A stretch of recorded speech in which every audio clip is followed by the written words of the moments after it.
Hello student, today we will continue the chapter The Rise of Nationalism in Europe.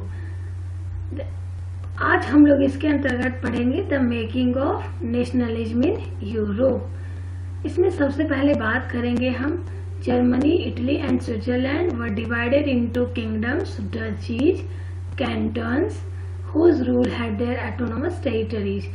जो Germany और Italy and Switzerland हम आज देखते हैं वो पहले डचीज और कैंटन्स में बटे हुए थे। इस तरह का कोई भी डिवीजन पहले पूरे यूरोप में नहीं था। They did not see themselves as sharing a collective identity or a common culture। जो भी इनके बीच में कोई भी कॉमन कल्चर या आइडेंटिटी शेयर नहीं की जाती थी। The Habsburg empire ruled over Austria Hungary. वहां पर कौन रूल कर रहा था? हैब्सबर्ग एम्पायर रूल कर रहे थे बहुत सारे क्षेत्रों पर। इन Hungary half of the population spoke Magyar while the other half of the spoke a variety of dialects। जो हंगरी की पॉपुलेशन थी वो आधी मैग्यार बोलती थी, बाकी की वो जो है अलग डायलेक्ट्स बोलते थे। मतलब कहने का मतलब ये है कि वहाँ पर लोग जो थे वो एक भाषा के नहीं थे, अलग अलग भाषाओं के थे। और वो सिर्फ किससे बंधे हुए थे? The only tie binding this diverse groups together was the common allegiance to the empire. सिर्फ राजा की निष्ठा की वजह से एक दूसरे बंधे हुए थे, अदरवाइज ऐसी कोई भी चीज नहीं थी कि न कॉमन उनके पास कुछ इस तरीके का भाषा था, न कॉमन उनकी हिस्ट्री थी, न कल्चर थी जिसके आधार पर वो बंधे हुए थे। तो वहां पर राष्ट्रवाद और राष्ट्रराज का विचार कैसे उभरा, इसी की बात हम आगे करेंगे। इसके लिए हम बात करते हैं the aristocracy and the middle class की।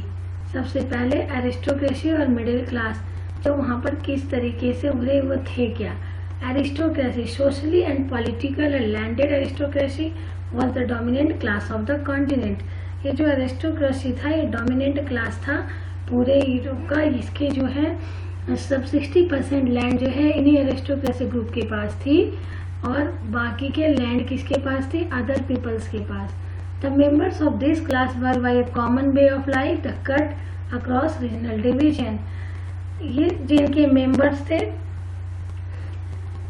वो इनके मेंबर्स की एक कॉमन वे ऑफ लाइफ थी, सब एक ही जीवन शैली से बंधे हुए थे।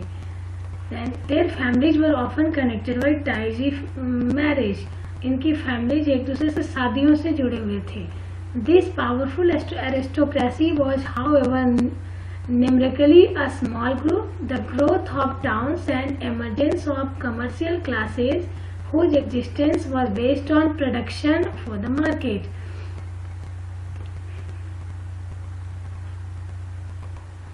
ये जो एरिस्टोक्रेसी वर्ग था वो बहुत ही स्मॉल ग्रुप थे, इनकी संख्या बहुत ही कम थी। और जो कमर्शियल क्लासेस का इमरजेंस हुआ किसके साथ साथ हुआ? मार्केट में प्रोडक्शन के साथ हुआ।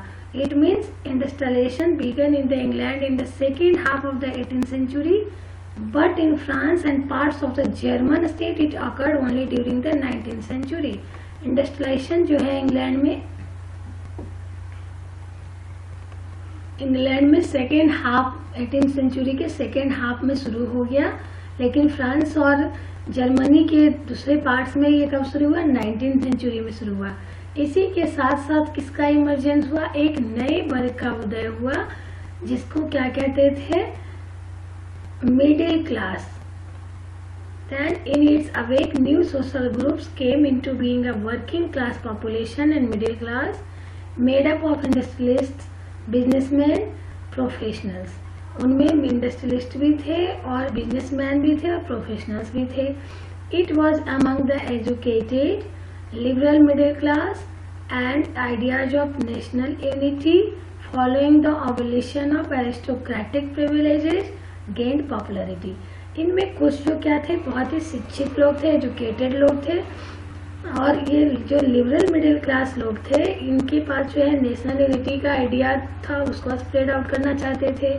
और ये किसके प्रिविलेज का विरोध कर रहे थे? किसकी सुविधाओं का? जो एरिस्टोक्रेटिक वर्ग थी उनके पास बहुत ज़्यादा प्रिविलेज मिला हुआ था, तो इसको वो सारा जो है ख़त्म करने की बात कर रहे थे, इक्वलिटी की बात कर रहे थे।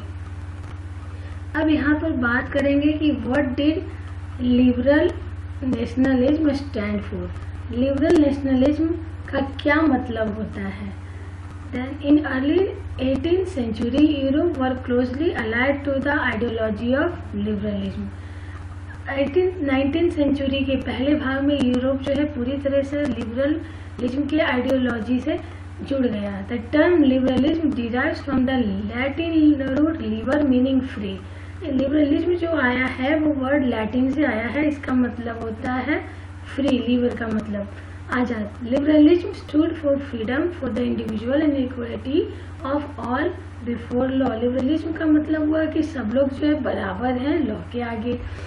It emphasise the concept of government by consent. इस तरह की गवर्नमेंट को ये चाहती थी, उसके ऊपर जोर देती थी जो सबके कंसेंट से बने, सबकी सहमति से बने। A constitution and representative government through parliament. Constitution के थ्रू रिप्रेजेंटेटिव गवर्नमेंट हो जो पार्लियामेंट के थ्रू बने और कॉन्स्टिट्यूशन पर बेस हो, इस तरह की गवर्नमेंट की बात की गई। राइट टू वोट की बात की गई यहाँ पे कि right to vote, the right to vote to get elected was generated exclusively to property owning man। Right to vote उसकी बात की गई जो जिसके पास प्रॉपर्टी हो उस व्यक्ति को राइट टू वोट मिलनी चाहिए। Main without property and all women were excluded from political rights. वो व्यक्ति जिसके पास कोई प्रॉपर्टी नहीं थी, जो गरीब था, उसको रखा गया बाहर पॉलिटिकल राइट से। What do mean by political right? Then right to vote is a political right. Then women were also excluded from the political rights. महिलाओं को भी उससे बाहर रखा गया। Women and non property men and women organised opposition movements demanding equal political rights. जिनको political right नहीं दिया गया, महिलाएं और नॉन प्रॉपर्टीड मेन, उन लोगों ने एक ऑर्गेनाइज्ड की एक अपोजिशन मूवमेंट और डिमांड किया कि इक्वल पॉलिटिकल राइट्स की। The abolition of state imposed restrictions on the movement of goods and capital. बच्चों क्या हुआ कि जो भी चीज़ों के आवागमन पर, गुड्स के इधर उधर आने जाने पर जो भी लगाए गए थे कस्टम ड्यूटीज वगैरह, उसको हटाने की बात की गई, उसको रिस्ट्रिक्शन को हटाने की बात की गई। Then merchant travelling in 1833 from Hemsworth to Nuremberg to sell his goods would have to pass through 11 custom barriers and pay a customs duty of about 5% at each one of them। जो भी merchant जाता था, travelling करता था, 1833 की बात की गई है कि हेम्बर्ग से जो नम्बर्ग की तरफ जो जाते थे उनको 11 कस्टम ड्यूटीज को पार करनी पड़ती थी, बैरियर्स को, और उनको कस्टम ड्यूटीज पे करनी पड़ती थी, प्रत्येक पे कितने 5%। तो ये बहुत ही वेरिएशंस था, तो इसको ये खत्म करना चाहते थे और किसको फ्री करना चाहते थे? जो मूवमेंट थी गुड्स और कैपिटल की। Obstacles to economics exchange and growth by the new commercial classes who argued for the creation of a unified economic territory allowing the unhindered movement of goods, people and capital. वो जितने भी economic obstacle थे, आर्थिक बाधाएं थी, उसको exchange करने में, ग्रोथ में, चीज़ों की इधर उधर आने जाने में, वो new commercial class, it means middle class, उसको ख़त्म करने के पक्ष में था, ताकि वो जो मूवमेंट गुड्स और लोगों का और कैपिटल का, मतलब पूंजी का, पैसे का आवागमन सही हो सके, वो बाधा रहित हो सके। इसके लिए क्या हुआ, 1834 में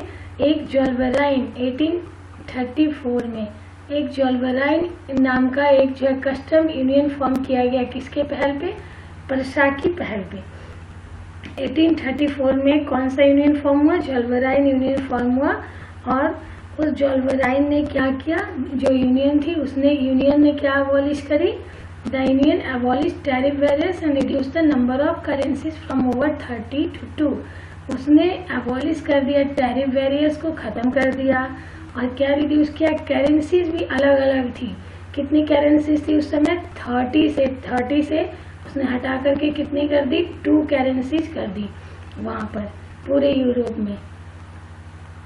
2 ओके, थैंक यू बच्चों, आज के लिए इतना ही। अब आगे की चीज़ें हम आगे की क्लासेस में देखेंगे। Okay, thank you.